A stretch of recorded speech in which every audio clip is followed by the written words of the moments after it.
Welcome, seekers of the grim and the dark, to another tale woven from the shadows of the 41st millennium. You've stepped into the domain of Grimdark Shards, where the Emperor's fading light battles the endless whispers of the void. Today we uncover a forgotten chronicle, pulled from the ashes of a doomed world. This is the Echoes of Valthrex, a saga of treachery, despair, and the relentless claw of chaos. You'll traverse the soot-stained depths of Hive Caloris, stand witness to its ruin, and hear the final words of a soul ensnared by truths too terrible to bear. But tread carefully, listener. In this galaxy of endless war, every tale carries a price. The knowledge you gain may haunt you, for the warp is ever watchful, and its hunger knows no bounds. Steel yourself. Our descent begins now. Prologue. The Scriptorum of Valthrex was a monument to the Imperium's reverence for knowledge, its vast halls lined with towering shelves of parchment and data slates. Gothic arches loomed overhead, their stone faces etched with the stern visages of saints and scholars, their surfaces blackened by centuries of incense smoke. The air was thick with the scent of ancient ink and sanctity, punctuated by the faint hum of servo skulls drifting between the stacks like dutiful ghosts, their optical lenses glowing faintly in the dim light. In this sanctum of order, archivist Tertius Vorn knelt before a slab of obsidian, his augmetic fingers tracing the golden aquila embedded in its surface.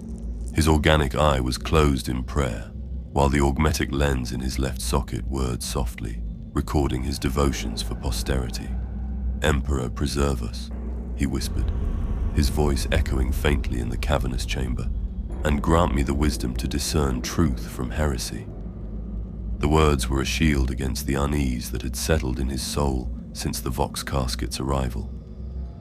Unearthed from the ruins of Hive Caloris, a city lost to rebellion 3 centuries prior, it had been delivered to him by the grim enforcers of the Adeptus Arbites. Their warning had been curt: review, transcribe, and report. Do not linger.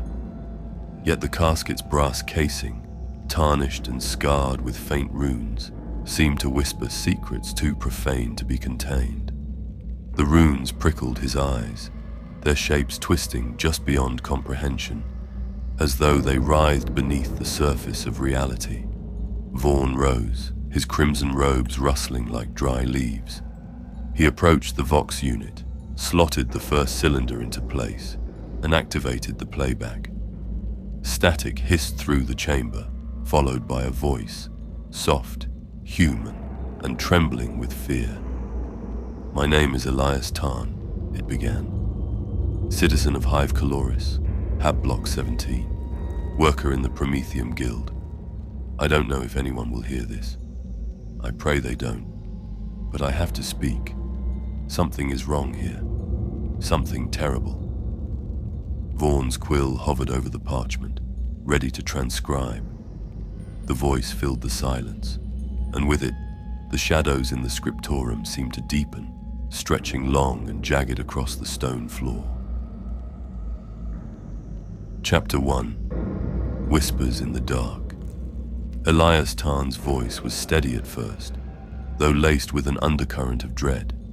He spoke of Hive Caloris in its final days of normalcy, a sprawling hive of millions, its spires clawing toward the polluted sky of Valthrex, a world of ash and industry.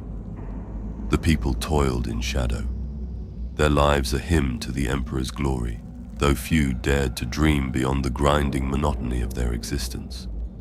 The hive was a labyrinth of steel and sorrow, its lower levels choked with soot and despair, its upper spires gleaming faintly with the promise of a life few would ever know. "I have a family," Elias said, his tone softening. "My wife Anya works in the textile mills. Her hands are calloused from the looms, but she sings to our son when she thinks I'm not listening. Our boy, Lucas, is barely 5. He wants to be a guardsman when he grows up, like the heroes in the holovids. I tell him he will, but I don't know anymore. Things are changing here. Vorn's quill scratched across the parchment, capturing every word. Elias continued, his voice growing more urgent, as though the weight of his confession pressed against his chest. It started with the dreams. People in the lower Habs, where we live, began having nightmares. Strange visions of a figure cloaked in shadow, singing lullabies that made their skin crawl. They woke screaming, clawing at their faces, but couldn't remember why. Then the water changed. The pipes ran red for a week. The overseers called it rust, told us to boil it and pray harder. But it wasn't rust. It tasted sweet. Too sweet, like nectar from a forbidden fruit. People started acting strange after that. My neighbor Jessa stopped going to the shrine. She said she heard voices in the flow telling her she was special, chosen. Her eyes were wild when she said it, like she was seeing something I couldn't. A chill crept down Vorn's spine. He had studied the signs of chaos taint, a cancer that bloomed in neglect, insidious and patient. Hive Caloris had been a hive of millions, its overseers stretched thin, its ecclesiarchy strained by the sheer weight of souls to shepherd. The Imperium's records marked its fall as a rebellion, crushed by the Astra Militarum after a year of bloodshed. Yet Elias's words hinted at something darker, a rot beneath the surface, festering in the shadows. Jessa disappeared 3 days later. Her hab was empty, but the walls. Emperor, preserve me. The walls were painted with symbols. They hurt to look at, like they were moving, twisting into shapes that made my head ache. I told the block warden, but he just laughed, said I'd been at the recaf too long. Then the riots started. Not big ones, not at first. Just scuffles in the ration lines, people shoving and shouting over crumbs. But they spread, and the water kept flowing red. I tried to keep Lucas inside, but Anya, she's been drinking it. She says it helps her sleep, that it makes the dreams stop. But she doesn't talk much anymore, just hums. Lucas says it scares him. Vorn paused the recording, his organic eye narrowing. The taint was spreading, subtle and insidious, like a plague carried on whispers. He adjusted his augmetic lens, magnifying the vox-casket's runes. They pulsed faintly, as though alive, and for a moment he thought he heard a whisper, a voice not unlike Elias's, but twisted, hungry. He shook his head, dismissing it as fatigue, and resumed the playback. Chapter 2. The Serpent's Coil. The next cylinder painted a grim picture. Weeks had passed since the first signs, and Hive Caloris was unraveling. Elias's voice had changed, hoarser, threaded with despair, as though the weight of his words dragged him deeper into the mire. The Spire nobles locked their gates, he rasped. They blamed us, said the lower Habs were stirring unrest. But it wasn't us. It was the priests. Not all of them, just a few. They started preaching in the shadows, away from the chapels. I saw one, a thin man in tattered robes, whispering to a crowd in the Undercroft. He said the Emperor had abandoned us, that salvation lay in something else. His eyes were wrong, like they glowed with an inner light, and his voice, it was smooth, too smooth, like it slithered into your mind. The crowd listened. Some wept, others laughed, but it wasn't a human sound. Vorn's hand tightened on the quill. Heresy. The ecclesiarchy's vigilance was absolute, yet corruption could fester even in their ranks, blooming in the cracks of faith. Elias's words tumbled faster now, as though he feared being caught, his voice trembling with the weight of his betrayal. The water's not water anymore. It's thick, like syrup, and people drink it anyway. They smile when they do, like it's holy, Yesterday I saw a man, an enforcer, tear his badge off and join the shadow priests. He was laughing, but there was blood on his hands. The riots are worse now. I hear screams at night and music. It's beautiful, intoxicating, but it makes me want to claw my ears out. Anya's been humming it in her sleep. Lucas is terrified. He says there's something under his bed, something that sings to him, whispering promises he doesn't understand. The archivist leaned back, his breath shallow. The signs were unmistakable. The sweet corruption, the whispers, the music. Slanesh, the prince of excess, had sunk its claws into Hive Caloris, twisting its people into abominations. Vorn's training screamed at him to destroy the recordings, to summon an inquisitor and purge the taint, but duty bound him to listen. He loaded the next cylinder, steeling himself against the dread that coiled in his chest. "I found Jessa," Elias whispered, his voice barely audible. "She's different now. Her skin, it's too smooth like glass, and her eyes are completely black, like voids that swallow the light." She smiled at me, said I'd understand soon. "There's a gathering tonight in the old Prometheum silos. They're calling it a revelation. I'm going. I have to know what's happening. Emperor, forgive me. I have to know." The recording ended with a click. Vorn sat in silence, the weight of Elias's words pressing against his chest. The citizen had walked willingly into the abyss. A fool, yes, but a brave one, driven by desperation. The archivist's augmetic fingers twitched, itching to burn the casket and its secrets, to cast them into the purifying flames of the Emperor's wrath. Yet he reached for the final cylinder instead, his hands trembling as he slotted it into place. Chapter 3. The Abyss stares back. Elias's voice was barely human now, a ragged whisper laced with something ecstatic, as though he had glimpsed a truth too vast and terrible to comprehend. "I saw it," he said, his words tumbling over each other, frantic and fevered. The silos were alive. People, hundreds of them, dancing, screaming, tearing at themselves. The shadow priests were there, but they weren't priests anymore. Their robes were gone, their bodies twisted, beautiful and wrong, with extra limbs and eyes that wept light, their flesh rippling like water. Jessa took my hand, led me to the center. There was a pit, and in it, something moved. It was like liquid shadow, shifting and pulsing, its form impossible to hold in my mind. And it sang to me. Elias. It sang my name. It knew me. Vorn's quill froze mid-stroke. The citizen had witnessed a demon's birth, summoned through ritual and blood, a tear in reality that birthed horrors beyond comprehension. Hive Caloris had not merely rebelled, it had been devoured by chaos from within, its people twisted into pawns of the dark gods. Elias continued, his voice rising to a fever pitch, as though the memory consumed him. They offered me a cup, filled from the pit.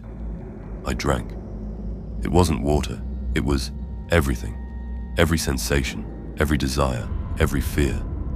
I saw the Emperor's light, and it was cold, empty, a lie. But this was truth, freedom.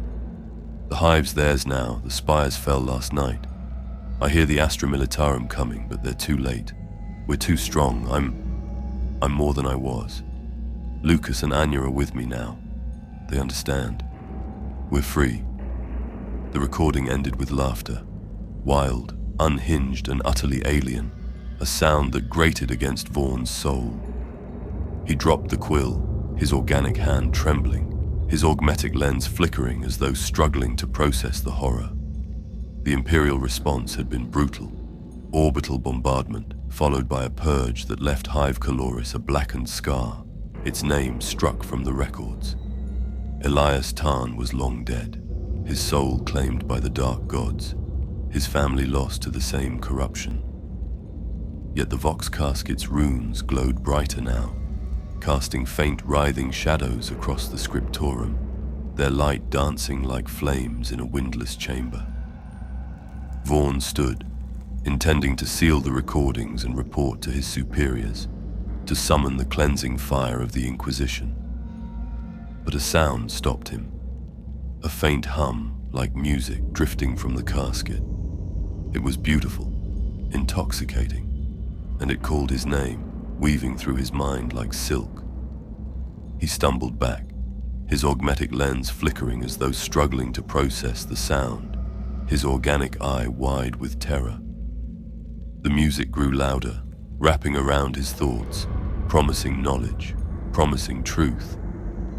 "Listen," it whispered, its voice soft and seductive. "Listen and understand." Epilogue. The Scriptorum of Valthrex lay silent, its servo skulls drifting aimlessly above the stacks, their lenses dull and lifeless. Archivist Tertius Vorn was gone, his robes crumpled beside the Vox unit, the final cylinder still spinning in its slot. The parchment he'd transcribed was scattered, its ink smeared with frantic, spiraling runes that no loyal servant of the Emperor could have written, their shapes twisting like living things. The air hummed with a faint, discordant melody, and the shadows seemed to dance, stretching and writhing across the stone. In the warp-tainted ruins of Hive Caloris, 300 years distant, two figures stood amidst the ash and bone. One wore Elias Tarn's face, though its eyes were hollow and its smile too wide, its flesh rippling with unnatural light. The other was clad in tattered crimson, its augmetic fingers gleaming with an unholy sheen, its form shifting subtly as though it struggled to hold its shape. "They'll find the recordings," Elias said, his voice a melody of corruption, sweet and venomous. The other figure, once Vorn, nodded, its laughter echoing through the ruins, a sound that twisted the air itself. "And they'll listen, just as we did." Above, the sky of Valthrex wept red, its clouds swirling like blood in water, and the music grew louder, spreading like a stain across the stars, whispering promises to those who dared to hear. And thus, the echoes of Valthrex dissolve into silence, their final notes swallowed by the abyss. Hive Caloris stands as a grim testament. In the Emperor's dominion, no soul is beyond reach of the shadows that creep within.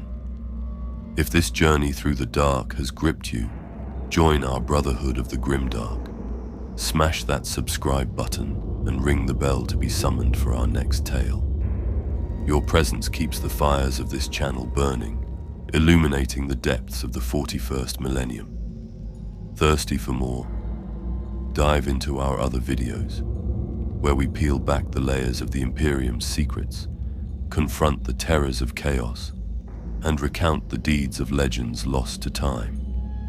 And if this story stirred your soul, drop a comment below. Share your reflections, your theories, or your own brushes with the darkness. Until we meet again, hold fast to your vigilance.